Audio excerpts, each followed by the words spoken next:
You'll make room for your sister. That was the text I got from my mom 3 days after I closed on my beachfront condo in Charleston, South Carolina. Not a congratulations, not even a single acknowledgement that I had worked myself to exhaustion for nearly a decade to afford this place.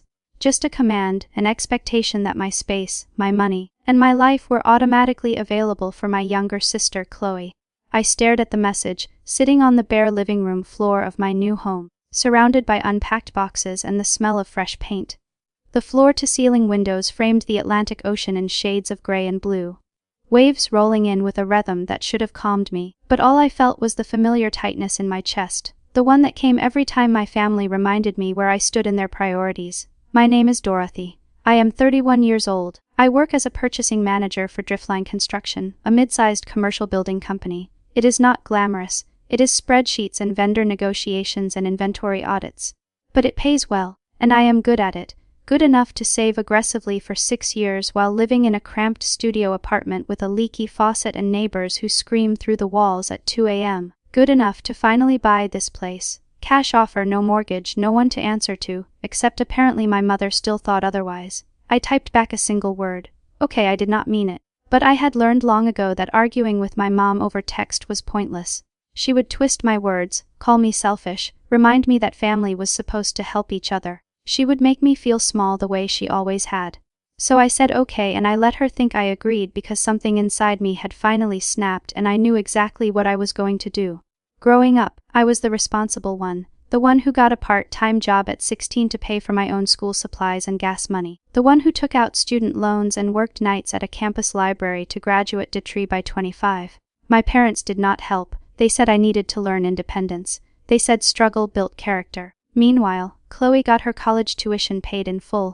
She got a car for her 18th birthday. She got rent money whenever she called home crying about not being able to afford her apartment in Raleigh. She was 27 now, and as far as I could tell she had never held a job for longer than 8 months. She quit when things got hard. She moved back home when she ran out of money, and my parents led her every single time, because she was the baby and they could not stand to see her struggle. I was expected to struggle. That was my role. And when I succeeded despite them, they treated it like luck. Like I had stumbled into this condo by accident rather than sacrificing weekends and vacations and any semblance of a social life to make it happen. The text from my mom was not a request. It was a test. She wanted to see if I would push back, if I would dare to say no to Chloe, who apparently needed a place to stay because her latest roommate situation had fallen apart. My mom did not ask what had happened. She did not suggest Chloe move back home with them. She just assumed I would make room. I looked around my empty condo. 2 bedrooms, 2 bathrooms, an open kitchen with granite countertops I had dreamed about for years. The second bedroom was supposed to be my office. I had already ordered a desk. I had plans to paint the walls a soft sage green. I was going to hang the art prints I had been collecting for years, the ones that had stayed in storage because my old apartment had no space for beauty. Now, my mom wanted me to give that room to Chloe, and I knew exactly how it would go. Chloe would move in with promises to pay rent, to keep the place clean, to stay out of my way. And within a month, there would be dishes piled in the sink. Her friends would show up unannounced. She would complain that the condo was too quiet, too far from the city, too boring. She would make me feel like a guest in my own home, the way she always made me feel like an outsider in my own family. But this time, I was not going to let it happen. I stood up, brushed the dust off my jeans, and walked to the window. The ocean stretched out endlessly, and for the first time in years, I felt something close to clarity. I had spent my entire life trying to earn my family's respect, trying to prove I was just as worthy of love and support as Chloe, and I had finally realized the truth. I was never going to get it. Not because I was not good enough, but because they had already decided who mattered more. So, I was done trying. I picked up my phone and started making calls.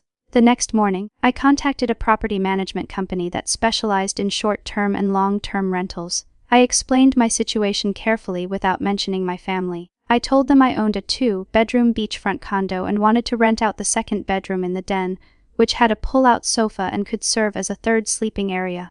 I wanted reliable tenants, people who would pay on time and respect the space. The agent, a woman named Beverly with a brisk, no-nonsense tone, said she could have the rooms listed by the end of the week. She suggested pricing them competitively to attract young professionals or remote workers who wanted a quiet place near the ocean. I agreed. I signed the paperwork. I did not tell my mom. Instead, I spent the next few days unpacking and setting up my own bedroom. I bought blackout curtains and a new mattress. I hung my favorite painting above the bed, a watercolor of a lighthouse I had picked up at a street fair years ago. I arranged my books on the shelves and set up my coffee maker in the kitchen. I made the condo feel like mine because it was mine and I was not going to let anyone take that away from me. My mom called twice. I let it go to voicemail. She texted asking when Chloe could move in. I replied, still getting things ready. We'll let you know. It was not a lie. I was getting things ready, just not in the way she expected. I thought a lot about my family during those days. About how when I graduated college, my parents took Chloe out to dinner to celebrate, but told me they were too busy to drive up for my ceremony. About how when I got promoted to purchasing manager 2 years ago, my mom said, "That is nice, honey." And then immediately started talking about Chloe's new boyfriend. About how when I told them I was buying a place at the beach, my dad said, "Be careful with your money. Real estate is risky." They did not believe in me. They never had. And I had spent years trying to change their minds, working harder, achieving more, hoping that one day they would look at me the way they looked at Chloe with pride and affection and unconditional support. But it was never going to happen because the problem was not me. The problem was that they had decided long ago that I was the strong one, the one who did not need help. And Chloe was the fragile one, the one who deserved protection. And nothing I did was going to change that narrative, so I stopped trying. Beverly called on Thursday. She had found 2 tenants. The first was a man named Gregory, a software engineer in his early 30s who worked remotely and wanted a quiet place to focus. The second was a woman named Fiona, a freelance graphic designer in her late 20s who had just moved to Charleston and needed temporary housing while she looked for a permanent place. Both had excellent references. Both were willing to sign 6-month leases. Both were ready to move in by the weekend. I said yes. I met Gregory first. He was polite, soft-spoken, and clearly just wanted a place to work and sleep. He barely looked at the ocean view. He asked about the Wi-Fi speed and whether he could set up a second monitor in his room. I liked him immediately. Fiona arrived the next day with a carload of art supplies and a friendly, easygoing energy. She complimented the condo, asked if she could hang a few prints in her room, and offered to cook dinner sometime as a thank you.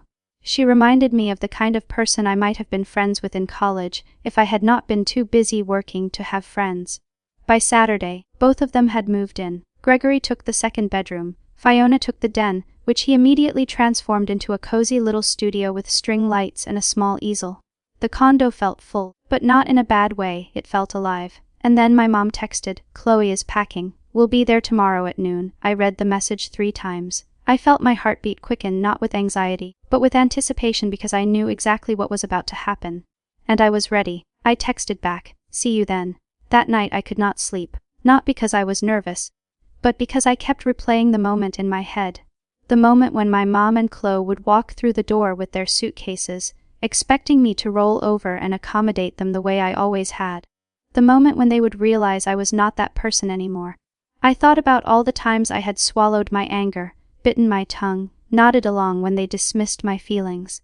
I thought about the years I had spent trying to be good enough, only to realize that good enough was never going to be enough for them. And I thought about how tomorrow I was finally going to stand up for myself, not with yelling or confrontation, but with boundaries, with proof that I had built a life they could not control. I got out of bed and walked to the window. The moon was bright, casting silver light across the water. I pressed my hand against the glass and whispered to myself, "This is mine." Tomorrow, my family would learn that too. They arrived at noon, just like my mom said they would. I watched from the window as my mom's SUV pulled into the driveway, the back seats crammed with suitcases and boxes. Chloe got out first, wearing oversized sunglasses and a sundress, looking like she was arriving at a resort rather than moving into her sister's home uninvited. My mom followed, her expression already set in that familiar look of determination. She was a small woman, barely 50 tall, but she carried herself like she owned every room she walked into. My dad was not with them. He never was. When it came to family conflicts, he let my mom handle everything, which meant he let my mom make all the decisions, and I had learned to resent him for it. I opened the door before they could knock. "Hi, Mom." "Hi, Chloe." My mom smiled, but it did not reach her eyes. "Dorothy, sweetie, this place is gorgeous. I knew you would do well for yourself." Chloe breezed past me without a word, already scanning the condo like she was shopping for furniture. She dropped her purse on the kitchen counter and said, "Where's my room?" I stayed calm. We need to talk first. My mom waved a hand dismissively. We can talk later. Let's get Chloe settled first. She has had a rough week, I said. We need to talk first. My mom stopped. She looked at me. Really looked at me, and I saw the flicker of surprise in her eyes. I had never used that tone with her before. Dorothy, what is this about? This is about the fact that you did not ask if Chloe could move in. You told me she was moving in. Chloe turned around, arms crossed. Mom said it was fine. Mom does not live here, I do. My mom's face hardened. Dorothy, we are family. Family helps each other. You have the space and Chloe needs a place to stay. I do not understand why you are making this difficult. I wanted to scream. I wanted to list every single time they had made things difficult for me. Every time they had chosen Chloe over me. Every time they had treated my accomplishments like footnotes and her failures like tragedies. But I did not, because I knew it would not matter. They would not hear me. They never did. Instead, I said, you are right. We are family.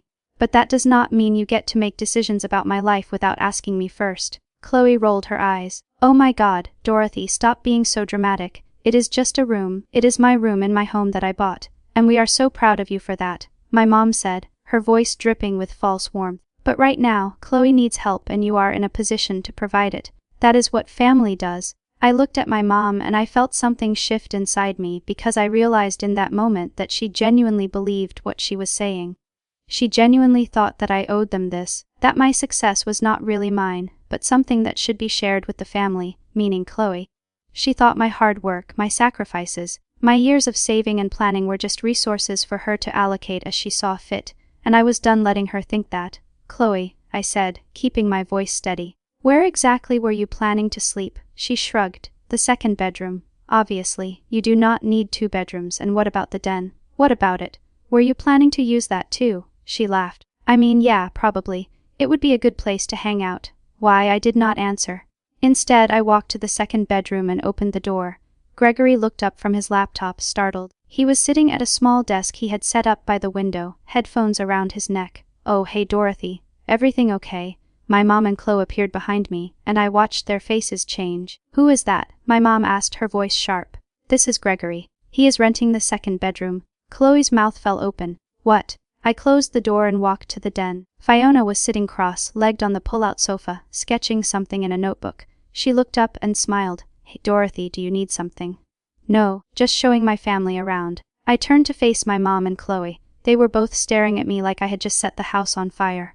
You rented out the rooms, my mom said, her voice rising. You knew Chloe was moving in and you rented out the rooms. I rented them out before you told me Chloe was moving in, because this is my home and I get to decide who lives here. Chloe's face turned red. You did this on purpose. I did this because I wanted reliable tenants who would respect my space and pay rent on time. We are your family, and that does not mean you get to treat me like a doormat. My mom stepped forward, her face tight with anger. Dorothy, this is unacceptable. You are going to ask those people to leave, and you are going to make room for your sister. I looked at her and I felt a strange sense of calm wash over me, because I realized that this was it. This was the moment I had been building toward, whether I knew it or not. This was the moment I stopped letting them control me. No, I said simply. I am not. For a long moment no one spoke. Fiona and Gregory both stayed in their rooms, probably sensing the tension. My mom's hands were shaking, and Chloe looked like she was about to cry. Then we will leave, my mom said coldly. And you will regret this. I do not think I will. They turned and walked out, dragging their suitcases behind them. I watched them load the car, watched them drive away, and then I closed the door. And for the first time in years, I felt free. The hours after they left felt surreal. I stood in the middle of my living room, staring at the closed door, half expecting my mom to storm back in with reinforcements, but the door stayed shut. The condo stayed quiet except for the faint sound of Gregory typing in his room and Fiona humming to herself in the den. I sat down on the couch and let out a breath I did not realize I had been holding. Fiona emerged a few minutes later holding a mug of tea. She sat down beside me, careful not to intrude. You okay? She asked. I nodded. Yeah, I think so. That looked intense. It was. She did not push for details, which I appreciated. Instead, she said, for what it is worth, I think you handled it really well. It takes guts to stand up to family like that. I looked at her surprised. You think so? Absolutely. I have been there. My family can be a lot too. Sometimes you have to set boundaries, even if it feels terrible. Her words settled over me like a warm blanket. I realized that I had been so focused on how my family saw me that I had forgotten other people might see me differently. Fiona did not think I was selfish or ungrateful. She thought I was strong. I thanked her and she went back to her room. Gregory poked his head out a few minutes later and asked if everything was okay. I told him it was. He nodded and disappeared again. And I felt a strange sense of gratitude for these two strangers who were giving me more respect in one afternoon than my family had given me in years. But the peace did not last long. My phone started buzzing around 4 p.m. First, a text from my mom. I cannot believe you would treat your sister this way. Then another, you have always been selfish, but this is a new low. Then a call which I ignored. Then a text from Chloe, I hope you are happy, I have nowhere to go because of you. I turned my phone off. I knew they would not stop. My mom was relentless when she felt wronged and she was very good at making me feel guilty. But this time I was not going to let her win.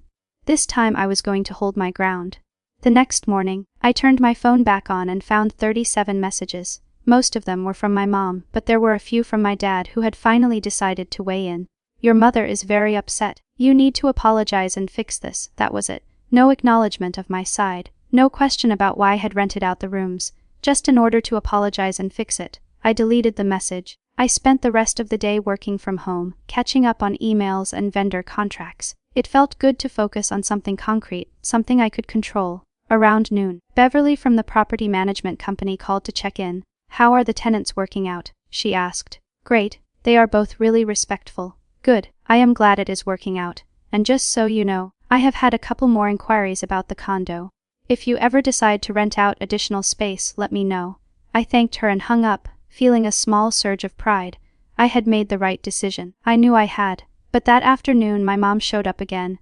I heard the knock and knew immediately who it was. I opened the door to find her standing there alone, her face drawn and tired. Can I come in? She asked. I hesitated, then stepped aside. She walked into the living room and looked around, taking in the space. She did not sit down.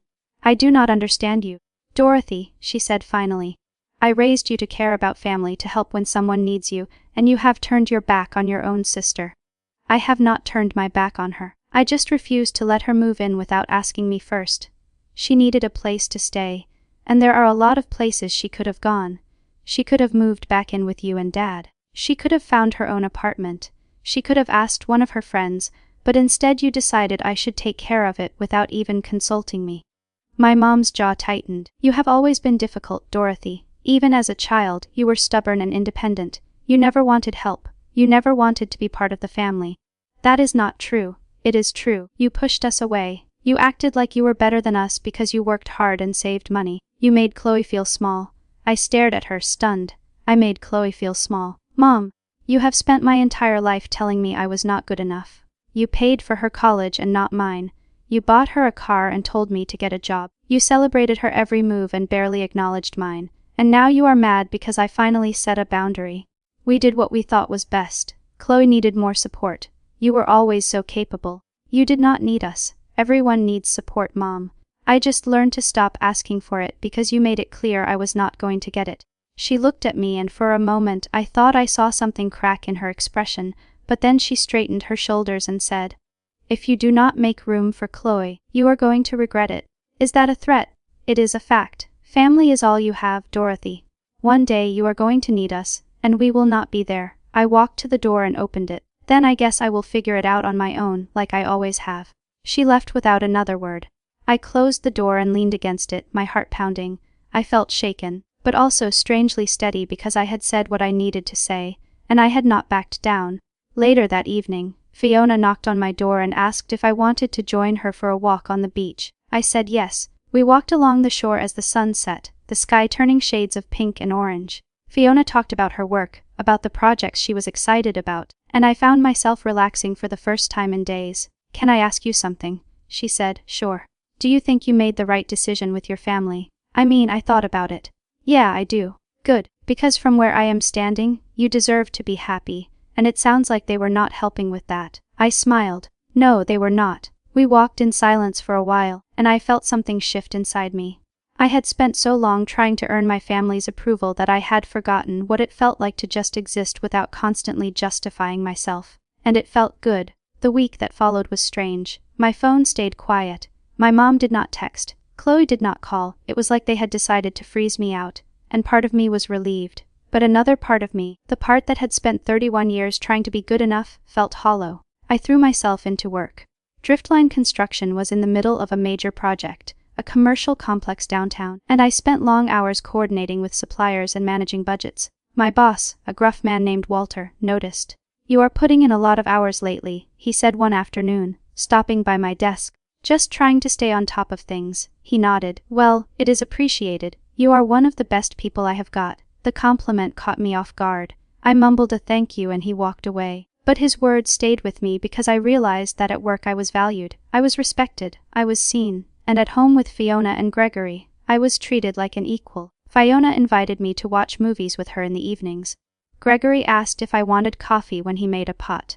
They were small gestures, but they meant everything. It made me realize how little I had been getting from my own family. On Friday, I got a call from my dad. I almost did not answer, but curiosity got the better of me. "Dorothy," he said when I picked up, "we need to talk about what? About your mother. She is not handling this well. I am sorry to hear that. You need to apologize." I laughed, a short bitter sound. "I need to apologize. For what exactly?" "For refusing to help your sister. For being selfish." "Dad, I am not being selfish. I am setting boundaries. There is a difference. Your mother does not see it that way. That is not my problem." There was a long pause. Then he said, "You have always been difficult, Dorothy. I do not know where you got that from. Maybe I got it from being ignored my whole life." He sighed. "I do not have time for this. Just call your mother and apologize. This whole thing is ridiculous." "No." "What?" I said. "No, I am not apologizing. I did not do anything wrong." He hung up. I set my phone down and stared at it, my hands shaking. I had never stood up to my dad like that before. I had never flat out refused him, and it felt terrifying and exhilarating at the same time. That night Fiona knocked on my door again. She had a bottle of wine and 2 glasses. "Thought you might need this," she said. We sat on the balcony looking out at the ocean. The sound of the waves was soothing and the wine helped take the edge off. "Can I tell you something?" Fiona said after a while. "Of course. I left my family 2 years ago. Not physically, but emotionally. I realized they were never going to accept me for who I am, and I was never going to be happy trying to be someone I am not. It was the hardest thing I have ever done. But it was also the best thing." "Do you regret it?" "Sometimes I miss them. But I do not miss the way they made me feel." I nodded. "I get that." She smiled. "You're doing the right thing, Dorothy. I know it does not feel like it right now, but you are." Her words stayed with me long after she went to bed. The next morning, I got a text from Chloe. It was the first time she had reached out directly in over a week. "Can we talk?" I stared at the message, debating whether to respond. Finally, I typed back, "Okay." She called a few minutes later. "Hi," she said, her voice small. "Hi."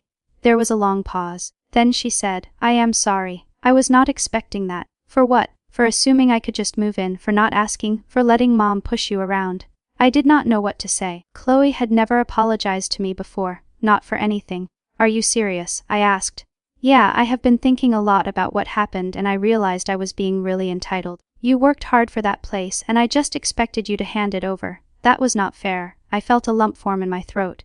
"Thank you for saying that. I mean it. And I am sorry Mom is being so awful. She can be really controlling." "Yeah, she can." There was another pause. Then Chloe said, "Do you think we can still have a relationship like as sisters?" I thought about it. "I do not know. Maybe, but it would have to be different. I cannot keep being the one who sacrifices everything." "I understand and I will try. I promise." We talked for a little while longer and when we hung up, I felt lighter. I did not know if things with Chloe would ever be truly good, but at least there was a chance. My mom, on the other hand, was a different story. That afternoon, I got a text from her. "Chloe told me she apologized to you. I hope you are happy. You have turned her against me." I did not respond. Then another text. "You have always been ungrateful. I gave you everything and this is how you repay me." I blocked her number. It felt drastic, but I knew I needed space. I needed time to figure out who I was without her voice in my head, telling me I was selfish and difficult and wrong. That evening Gregory knocked on my door. He looked awkward, like he was not sure if he should say something. "Hey, I just wanted to say I think you are really brave," he said. "I overheard some of the stuff with your family, and I just wanted you to know I think you are handling it really well." I smiled. "Thank you, Gregory, that means a lot." He nodded and went back to his room, and I realized that I had accidentally created a little community here. Fiona, Gregory, and I were not family, but we were something. We were people who respected each other, who gave each other space, who showed up when it mattered. And that felt like enough.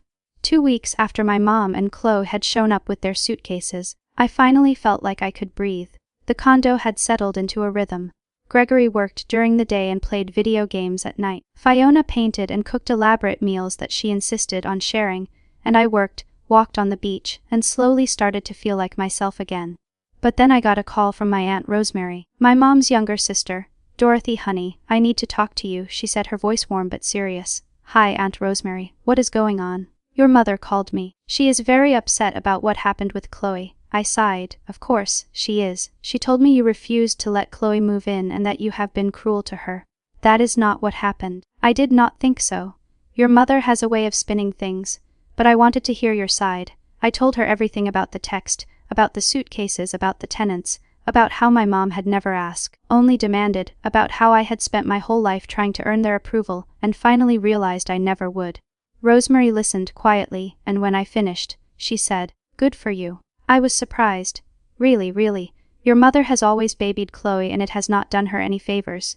And she has always been hard on you, which is not fair. You deserve to live your own life. Thank you for saying that. I mean it, and Dorothy, if you ever need anything, you call me, not your mother. Me. We talked for a while longer, and when we hung up, I felt a strange sense of relief. It was good to know that not everyone in my family thought I was terrible, but the peace did not last. That night, I got a call from Chloe. She was crying. "Dorothy, I do not know what to do," she said, her voice breaking. "What happened?" "Mom kicked me out." I froze. "What?" "She said if I was going to take your side, I could figure things out on my own. She told me to leave and I do not have anywhere to go." My first instinct was to say she could stay with me. But I stopped myself because I knew that if I let her in now, nothing would change. She would move in and my mom would see it as a victory, and I would be right back where I started. "Chloe, I am sorry, but I cannot let you move in." "Why not?" I apologized. "I thought we were okay." "We are okay, but that does not mean you can live with me. You need to figure this out on your own." "But I do not have any money. I do not have anywhere to go." "What about Dad?" "He said he is staying out of it." "Of course he did." "Chloe, I know this is hard, but you have options. You can find a roommate.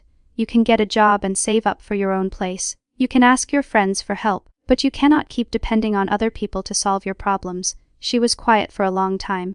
Then she said, "You sound like Mom." That stung. But I did not take it back.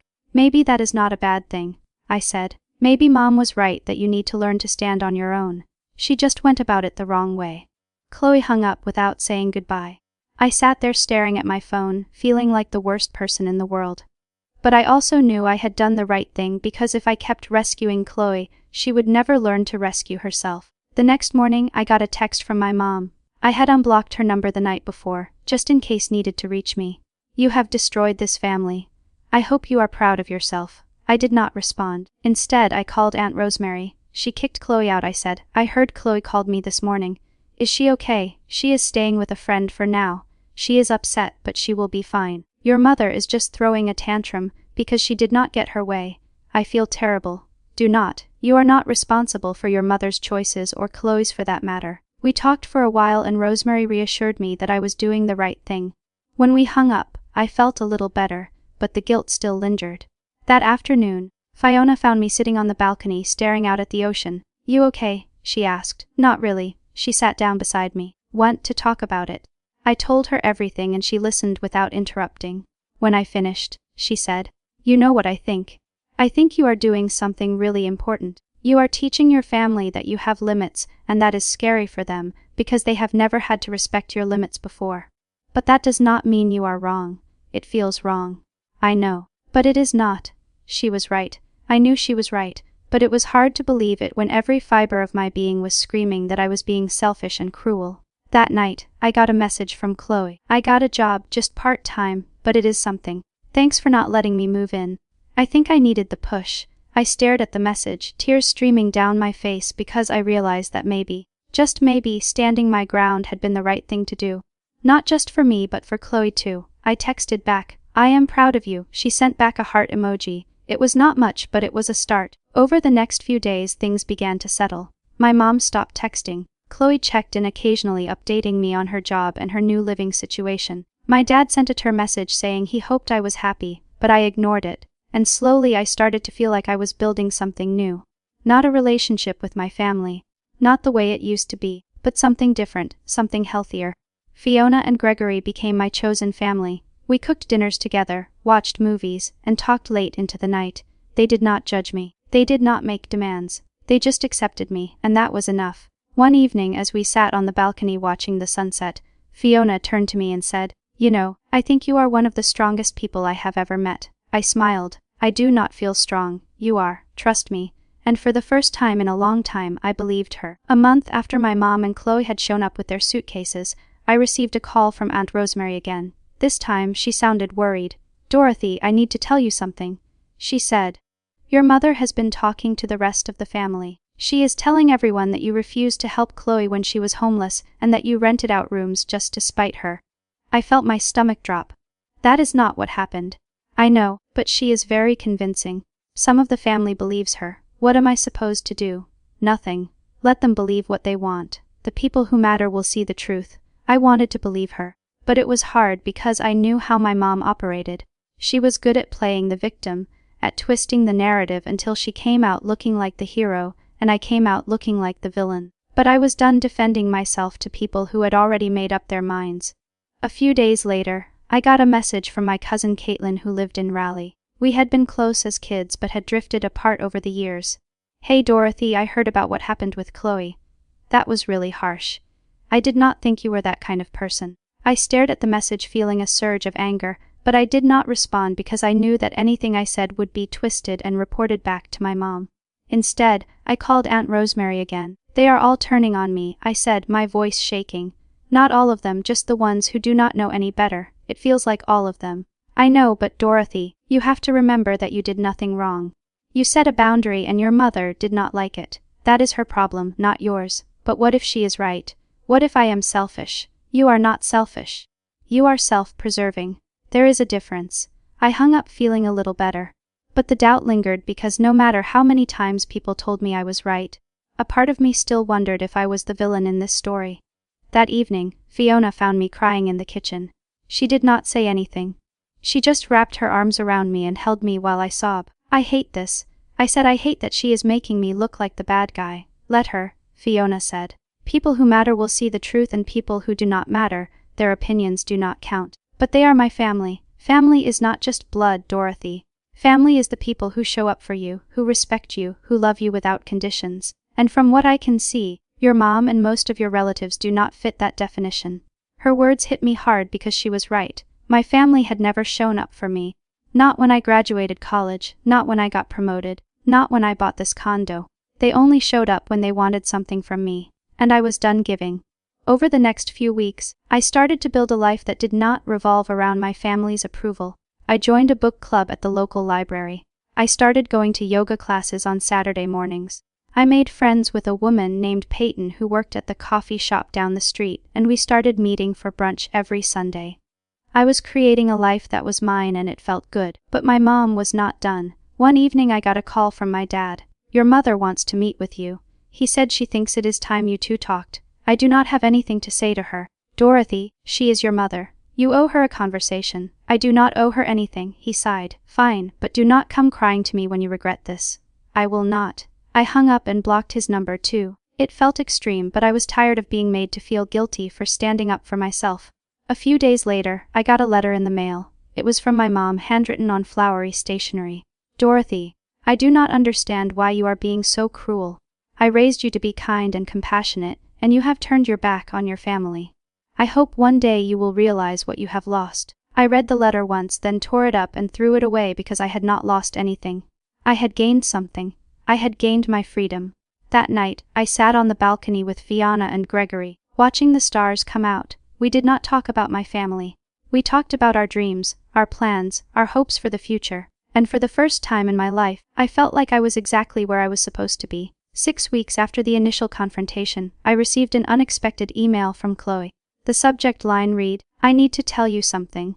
I opened it cautiously, expecting another guilt trip or plea for help, but what I found was something entirely different. "Dorothy, I have been doing a lot of thinking and I realized something. Mom has been manipulating both of us for years. She pitted us against each other so she could stay in control. And I am sorry I let her do that. I am sorry I took advantage of you. I am working on being better and I wanted you to know that. I also wanted you to know that Mom has been telling people you are a horrible person and I told her to stop. She did not listen, so I stopped talking to her too. I hope we can rebuild our relationship someday. Love, Chloe." I read the email 3 times, tears streaming down my face, because I realized that Chloe had finally seen what I had been seeing all along. Our mom had been the problem, not us. I wrote back, "Thank you for saying that. I am proud of you for standing up to her. Let us take things slow, but I would like to rebuild too." Over the next few weeks, Chloe and I started texting regularly. She told me about her new job, a receptionist position at a dental office. She told me about the apartment she was sharing with 2 roommates. She told me about the therapy she had started and how it was helping her see things more clearly. And I told her about my life, about Fiona and Gregory, about the book club and yoga classes, about the peace I had found in my condo by the ocean. It was not perfect. There were still moments of tension, moments when old patterns tried to resurface, but we were both trying and that was enough. Meanwhile, my mom was spiraling. Aunt Rosemary called to tell me that my mom had started a smear campaign against me on social media. She had posted on her personal account about how I had abandoned my sister and refused to help my family in their time of need. "She is making you look terrible," Rosemary said. "But Dorothy, anyone who knows you knows it is not true." Should I respond? No, let her rant. She's only making herself look bad. I took her advice and stayed silent, and slowly, people started to see through my mom's lies. One of my cousins, Julia, reached out to me privately. "Hey Dorothy, I just wanted to say I am sorry for believing your mom. I talked to Chloe and she told me what really happened.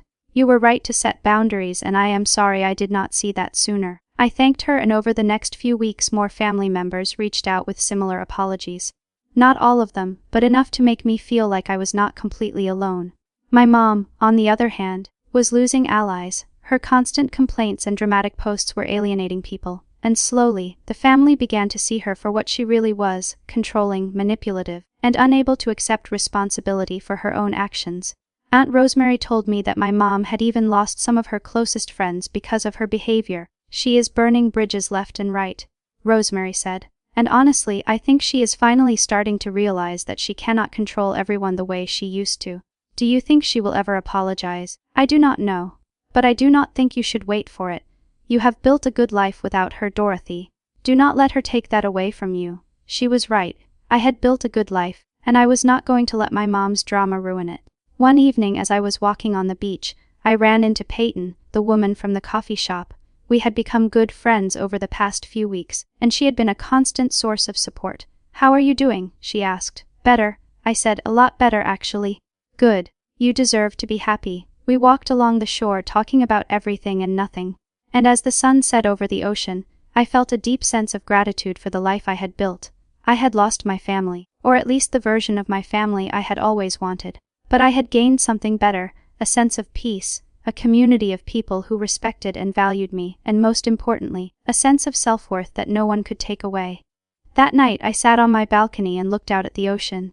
The waves rolled in, steady and unchanging, and I thought about how far I had come. I had stood up to my mom, I had set boundaries, I had built a life on my own terms, and I had survived. 3 months after the initial confrontation, I received a phone call from my dad. I had unblocked his number a few weeks earlier, mostly out of curiosity. "Dorothy, your mother is in the hospital," he said, his voice tight. My heart dropped. "What happened?" "She had a panic attack. The doctors think it is stress-related." "Is she okay?" "She will be fine, but she has been asking for you." I hesitated. Part of me wanted to rush to the hospital to be the beautiful daughter and make everything okay. But another part of me, the part that had finally learned to protect myself, knew better. "I do not think that is a good idea," I said. "She is your mother, Dorothy, and she has spent the last 3 months telling everyone I am a terrible person. I am not going to put myself through that again." There was a long pause. Then my dad said, "You have really changed." "Yeah, I have." He hung up without saying goodbye.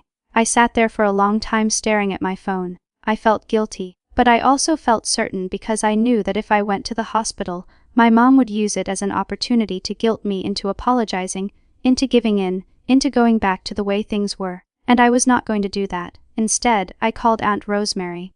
"I heard about your mom," she said before I could say anything. "You do not have to go, Dorothy. You do not owe her that. I feel terrible. I know, but you have to take care of yourself first. Your mom is going to be fine. She is just having a hard time accepting that she does not have control over you anymore. Do you think she will ever change?" "I do not know, but that is not your responsibility. We talked for a while longer, and when we hung up, I felt a little better. Over the next few days I got updates from Aunt Rosemary. My mom was released from the hospital and was back home. She was still upset, but she was physically fine, and I was okay with not being there, because I had learned that I could not set myself on fire to keep other people warm. I could not sacrifice my peace to make my mom feel better. I had spent my whole life trying to earn her approval, and I had finally realized that I was never going to get it, not because I was not good enough but because she did not want to give it, and that was okay. A week later, Chloe called me. "I went to see Mom," she said. "How is she angry?" "She is still convinced you are the villain in all of this," I figured. "But Dorothy," I told her the truth. I told her that she pushed you away, that she never respected you, that she treated you like you did not matter. And I told her that I was done letting her control my life. How did she react? She cried and then she told me to leave. "I am sorry, Chloe. I am not." I needed to say it, and honestly, I feel lighter now. We talked for a while and I felt a deep sense of pride for my sister. She was finally standing up for herself, and it was beautiful to see. That evening, I sat on my balcony with Fiona and Gregory. We had developed a tradition of watching the sunset together, and it had become one of my favorite parts of the day. "You seem happier," Fiona said. "I am," I said. "I really am." "Good, you deserve it." We sat in comfortable silence, and I thought about how much my life had changed in just a few months. I had lost my family, but I had gained so much more. I had gained my freedom, my peace, my sense of self-worth, and I had gained a community of people who loved and respected me, not because I had earned it, but because I was worthy of it. As the sun dipped below the horizon, I thought about my mom. I thought about how she was probably sitting at home angry and bitter, convinced that I was the one who had wronged her, and I felt sorry for her because she would never understand what she had lost. But I was done trying to make her understand. I was done trying to earn her love. I was done sacrificing my happiness for hers. I was free, and as I sat there surrounded by people who cared about me, I realized that this was what family was supposed to feel like. Not obligation, not guilt, not manipulation, but love, respect, support. And for the first time in my life, I had it. My mom never apologized. She continued to tell anyone who would listen that I was selfish and cruel. But over time, fewer and fewer people believed her. Chloe continued to build her own life, and we grew closer than we had ever been. My dad remained distant, choosing to stay loyal to my mom rather than face the truth. But I was okay with that because I had learned that I did not need their approval to be happy. The months that followed were some of the best of my life. I continued to live in my beachfront condo, surrounded by people who valued me. I built a career I was proud of. I created a life that was entirely my own. Looking back on the day my mom texted me, "You'll make room for your sister," I realized that it was the moment everything changed. It was the moment I finally chose myself, and I would never regret that.